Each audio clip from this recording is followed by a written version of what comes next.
in a way, banking of old had, sort of had this sort of patrician feel to it, where while it was incredibly difficult, didn't work very well, you felt like the banker sitting in your local branch really sort of had your best interests at heart. He actually knew the community, and what had happened in the sort of, I won't even say, because to even call it a technological disruption would be a bit rude to technological disruption itself, but in the process of moving away from that manual and personal relationship to cut costs essentially for the banks, they'd lost any of those, a lot of those values, which were about actually looking after the customer, and instead, they still had some trust from the customer in terms of the trust that belongs to, that comes with large stone buildings and not losing their money.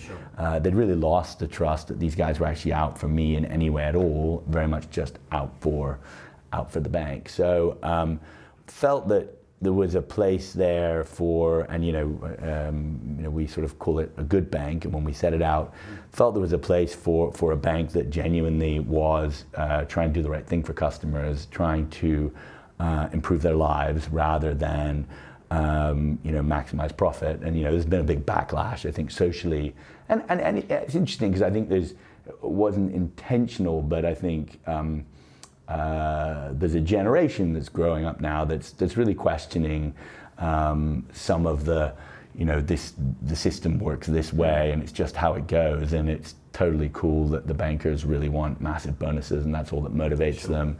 That's just what people in banks do, and really starting to say, well, actually, no, this thing should be looking out for me and have my back and helping me out. I should be able to trust my bank to recommend the right thing, especially since money is incredibly complex. When I go to my doctor, I don't expect my doctor to, do open heart surgery because he's going to get the 900 quid versus the, 20p you'll get for the pack of Strepsils.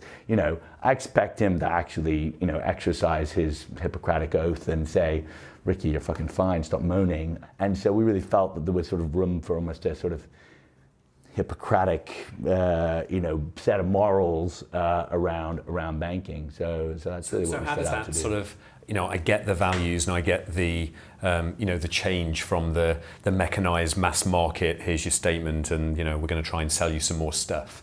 But how is that voiced? What does that mean in terms of then the products and services that you release? Because I guess we've seen some people look to focus on saving people money, getting discounts, group buying, other people on sort of intelligent financial services stuff and helping people get from payday to payday.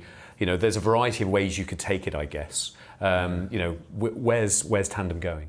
So I suppose if you were to take as a principle that what we're building is a purpose-driven, purpose-led organization, then the question is, if you could trust your bank and they were doing the right thing by you every time, what would you want your bank to do for you? And it comes back to,